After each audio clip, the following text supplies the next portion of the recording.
Assalamu alaikum everyone. It is my pleasure to welcome you all to Education USA's International Student Visa Talk in partnership with the US Mission in Pakistan.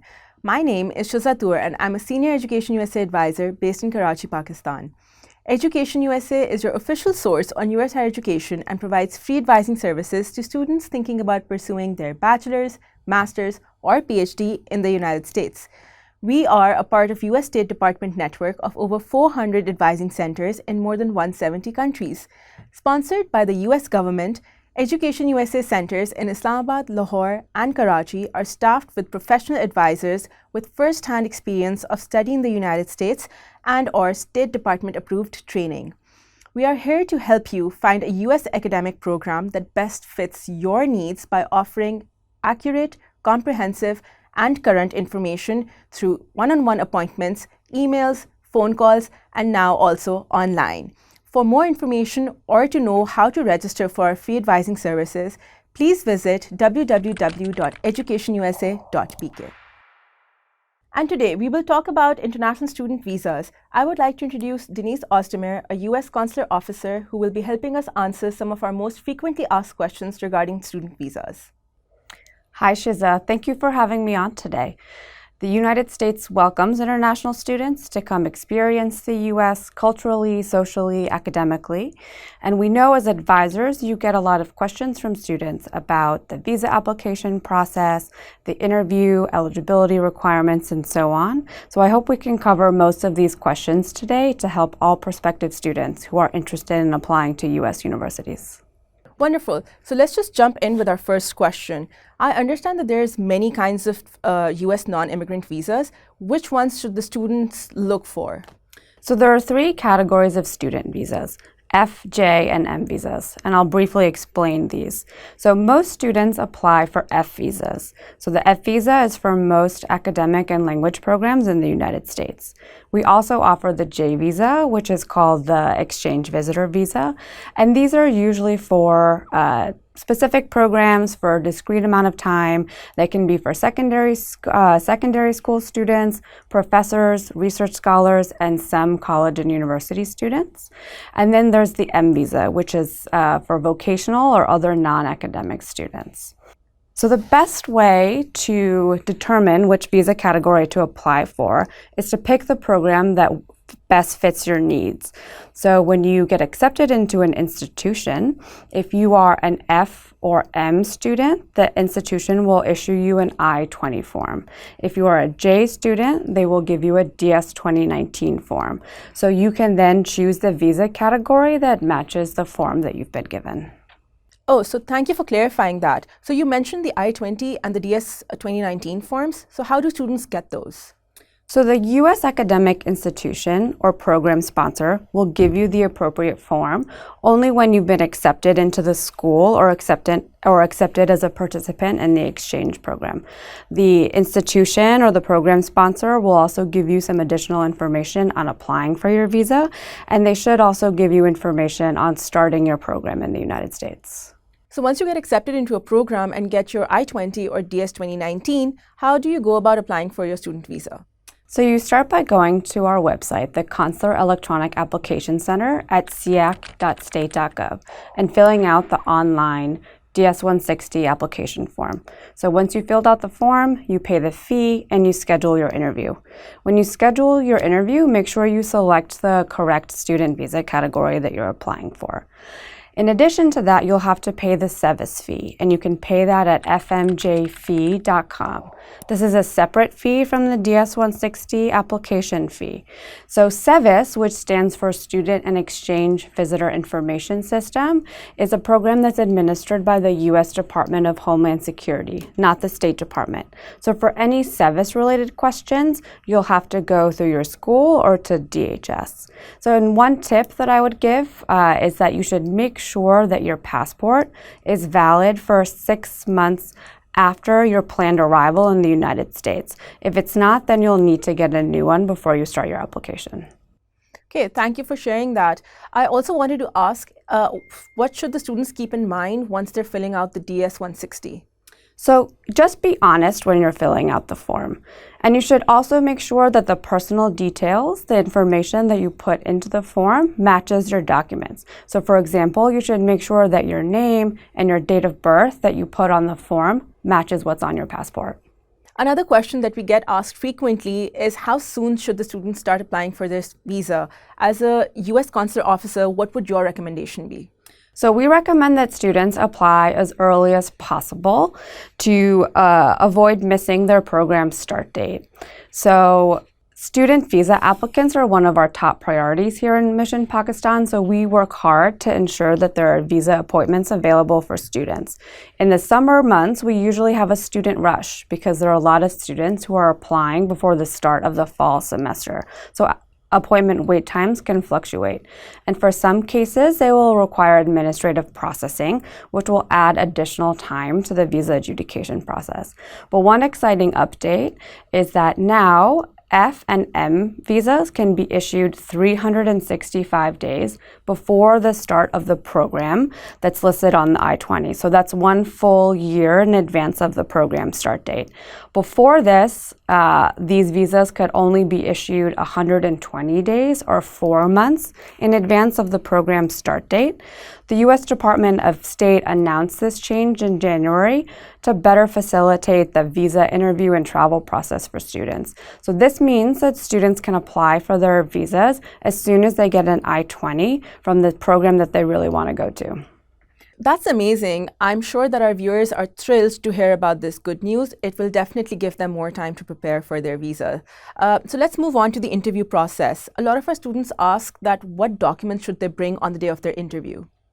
So the required documents that you need to bring with you are your passport, your recent photo that's been taken within the last 6 months, your DS 2019 or your I-20 form, and the receipts for your visa application fee and your service fee payment. So on our website, on the Mission Pakistan Visa Application website, there's also a list of other suggested documents. So some of these could include financial or other documents that show that you have readily available funds to cover your first year of tuition and access to funds to cover the rest of your expenses while you're in the United States.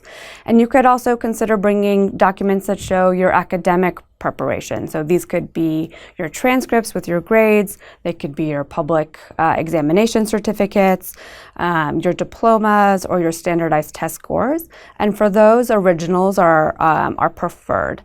So you can feel free to bring whatever you think is relevant for your interview, but you should be aware that the consular officer may not choose or may not ask to review all the documents that you bring. That's because as consular officers, we want to spend our interview time talking to you and getting to know you, not reviewing paperwork. So what is the consular officer looking for during the interview? So during the visa interview, the consular officer primarily wants to learn about you. Who are you and what is your story? We want to hear about you and your academic interests in your own words. So we could ask you things about what are you planning to study? Why did you choose that particular subject and that particular program?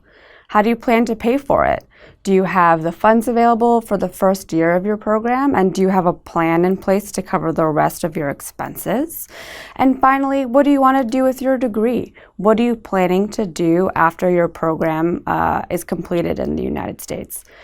We know that many of our student visa applicants are more often than not young, so you might not have the same established economic ties or social ties back to your home country like other non-immigrant visa applicants do.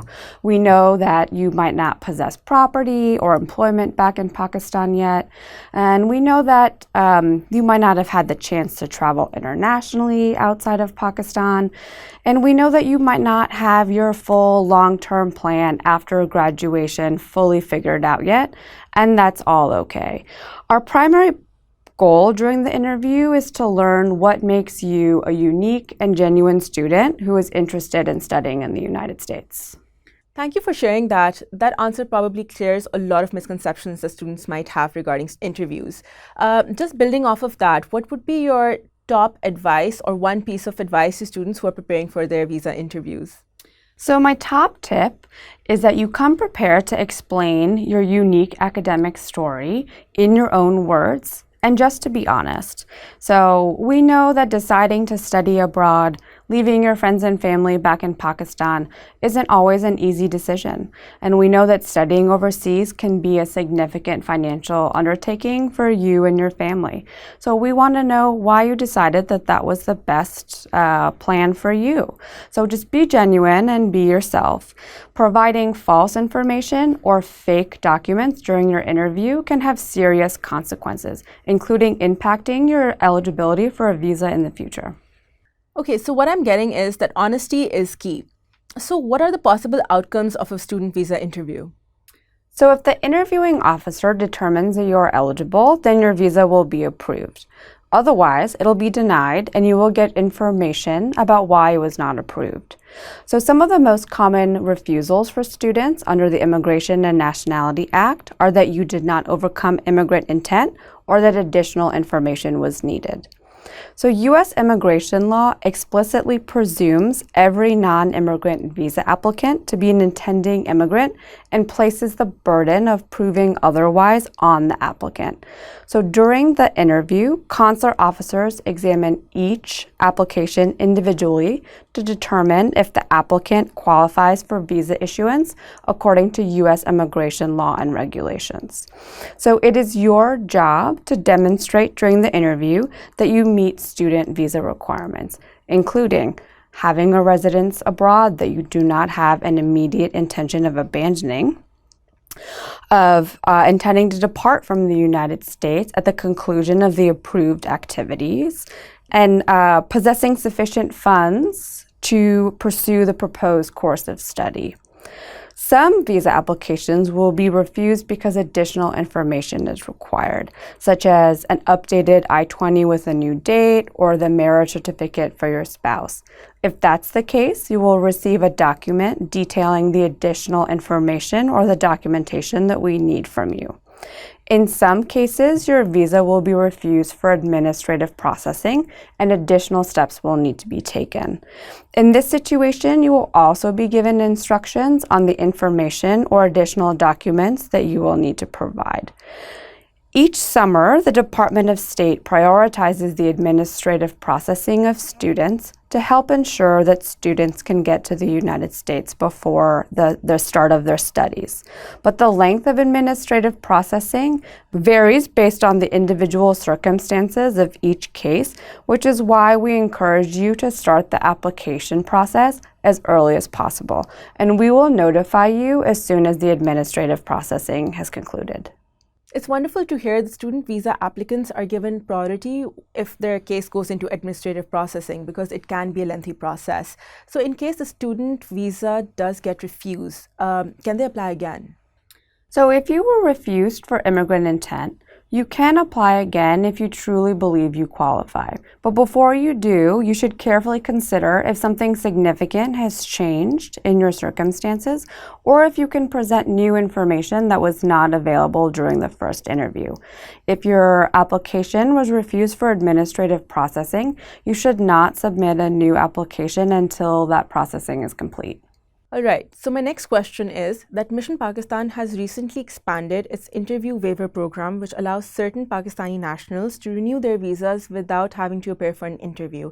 Does that apply for students as well? Yes, in certain cases, some Pakistani students may be eligible to apply for their student visa through the interview waiver program. If you've previously had a U.S. visa, if you've submitted your fingerprints either at the embassy in Islamabad or the consulate general in Karachi, and if your most recent visa interview did not result in a refusal, then you may be eligible to apply through the interview waiver program. You can go to our website, the Mission Pakistan Visa Application website, for the full list of requirements for interview waiver and see if you qualify.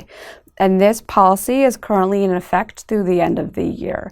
You should also know, though, that even if you apply and you're eligible through the interview waiver program, some applicants will still be requested to appear for an interview. That's another great initiative. Thank you for sharing that. So please do check the Mission Pakistan website on whether or not you're eligible for an interview waiver program. Okay, so let's say that a student is successfully granted or issued a visa. How soon can they travel to the US? The earliest a student can travel is 30 days before the start of their program. So even if your visa was issued in advance, you cannot travel before 30 days from the start of your program. And this is very important to keep in mind if you applied for your visa early. So one misconception that we usually get from students is that they can only get a visa if they apply to certain universities. What do you have to say about that? So it's a common myth that only students going to top universities or big universities will get student visas. And that's wrong. Public and private colleges and universities of all sizes in the United States are approved to admit international students. So planning to attend maybe a lesser known university or college or a community college is absolutely not grounds for a refusal. At your visa interview, you should be able to explain why you chose the program that you did and why it might be the best for your particular situation. Thank you, Denise, for clearing that. While we were talking about misconceptions, another frequently asked question that we get from students is that they're more likely to get a student visa if they're going through a consultant. What would you like to say about that? So I want to emphasize that visa consultants have no sway over the visa adjudication process, and they have no inside information about the process either. So if you're relying on a visa consultant to tell you what to say during the interview, then you're not telling your own genuine story during the interview. We know there's a lot of information on the internet about the application process, and there are certain consultants who are looking to make a profit off of students who want to study overseas. That's why we always recommend that students use official U.S. government sources for information and resources such as Education USA, who provide free and credible academic counseling. Well, that's it for today. Thank you so much, Denise, for taking out the time and providing in-depth information regarding student visas. You've actually managed to answer most of our frequently asked questions. If you have more questions regarding student visas, please feel free to visit the Mission Pakistan website or talk to an Education US advisor at advising@uscfp.org. We wish you all the best for your student visa applications. And if you do decide to study in the United States, we know that your lives will be enriched with lifelong experiences and friendships that will last a lifetime. Allah Hafiz.